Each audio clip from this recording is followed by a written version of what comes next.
Uh, then we did whole class projects. I said, what could 30 kids or 150 kids in some cases, what could they accomplish in 1 or 2 or 3 days that would make a permanent change or a visible change for the better in the life of the city? Notice here what we're really talking about is a sine qua non of citizenship. You have to take an active role in the community. That's what defines a citizen. So some of those were turning vacant lots into gardens. That's an old classic and it never wears out. Putting on shows or plays or variety shows for old age homes and for children's wards in hospitals and for veterans wards at veterans hospitals. The real trick is finding an audience. Kids are natural performers. They're natural hams. They love to do it, and they learn a great deal about ensemble work, about how to make your part integrate with everyone else's part, including the lighting person and the costume person, the direction. Those are wonderful things to do. I would at any given time have 2 variety show teams traveling through New York City, and anything, banks, other schools, old age homes, were grist for our mill, because any audience works for a set of performers who need to be immune to the audience, don't they? I mean, they can't say, oh, I don't want to play before those people. Whoever buys a ticket is the audience. Can't predict that, but you do need an audience, or you can't really grow beyond a preliminary point in learning this wonderful magical skill of becoming somebody else. There. So we started a food co-op every year. We found out where the wholesale market was. There will be one in, wait a minute, I'm in Pasadena. There's a wholesale market around here somewhere where all the restaurants and food markets go early in the morning, like 3 a.m. or 4 a.m. or 2 a.m., and they buy whatever they're going to use in their work wholesale, and they bring it back. The people selling that stuff don't care who they sell it to, and with a few exceptions, they don't have one price for Team A and one price for Team B. These trucks come in and out of the city all night long, and somewhere around here is the wholesale market. Find out where it is, take your kid there, buy a quantity that'll set up a little stand. The way we did it was we took orders through all the classes in the school ahead of time, and then what was left over we set out on the main desk in the front office at 3 o'clock. Let me tell you, there was never anything left, ever, not one piece left.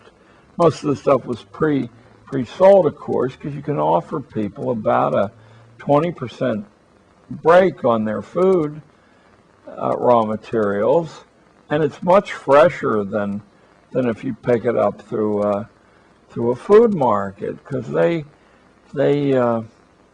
cold storage a lot of the food. The bigger ones will cold storage it for 9 weeks before they sell it to you as fresh.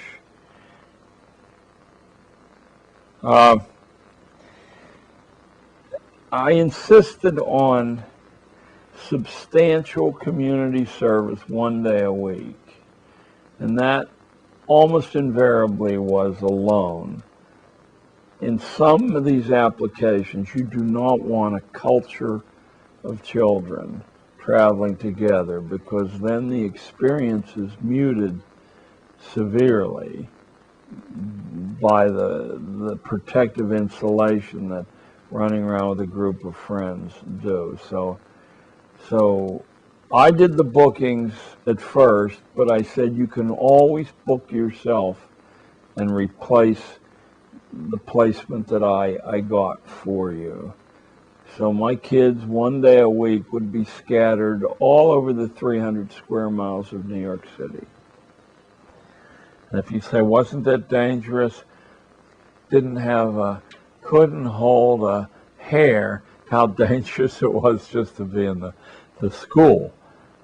And in 20 years of doing this, we didn't have a single incident, even though many of the placements and distances my kids traveled, I think you might think were reckless. I always cleared these things with the mothers ahead of time, but I didn't bother even to inform the school administration.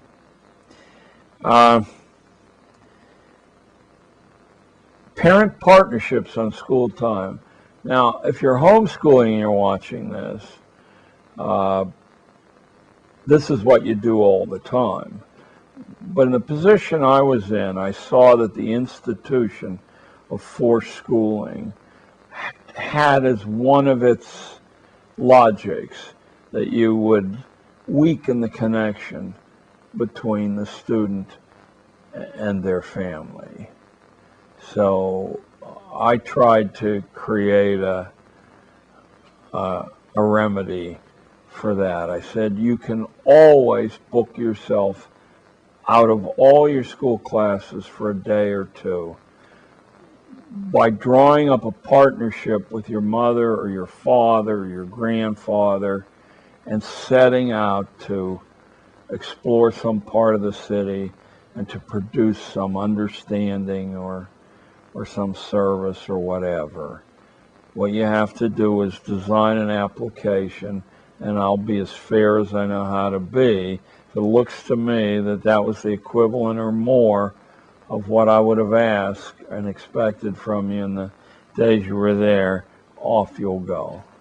And I said, as a byproduct, you'll get to actually know your mother as a human being, rather than as someone who makes breakfast in the morning you don't see again until evening. I had a standing arrangement that you could always exchange school time for starting a small business. And if you think there aren't a number of small businesses that kids have an advantage over older people in, then you're quite mistaken. They don't pay rent or upkeep. They can offer many services that are essential and substantially undercut professionals offering the same service. Think only of, well, Los Angeles is a city of homes, I guess. But New York City is a city of apartment buildings where you'll have 75 or more families living in one vertical unit. Now imagine that you have to move out of one of those places. Not easy to do. There's virtually no parking at all in a substantial part of the city without risking instantly being towed from the spot. And secondarily, the city's a bedroom community for many old people without families, and often for spouses without their opposite gender number. If you're a 75-year-old woman and you want to move from the 14th floor to the 3rd floor, you have an expensive proposition on your hands. But let me tell you, a team of 13-year-old kids can do the work 3 times as fast as a professional team, and you can pay them a fair amount, but that fair amount will be a tiny fraction of what you'd pay. Now, here's a service that's utterly necessary, probably thousands of times a week all over New York City, and people grieve when they can't meet the terms of that service. Here's a wonderful business that schools could encourage. How about pet sitting? What do you do in New York City with your goldfish when you're going away for 3 weeks? How about your dog? How about if you're going to be in the hospital for 2 weeks? Does everybody, as they do on sitcoms on television, have a friend they can call and say, take the dog? I guarantee you, no, that isn't true. And many people would feel leery about asking a friend to do that service, or frightened. I first learned about the possibilities of kids and work as a substitute for curriculum when back in 1968,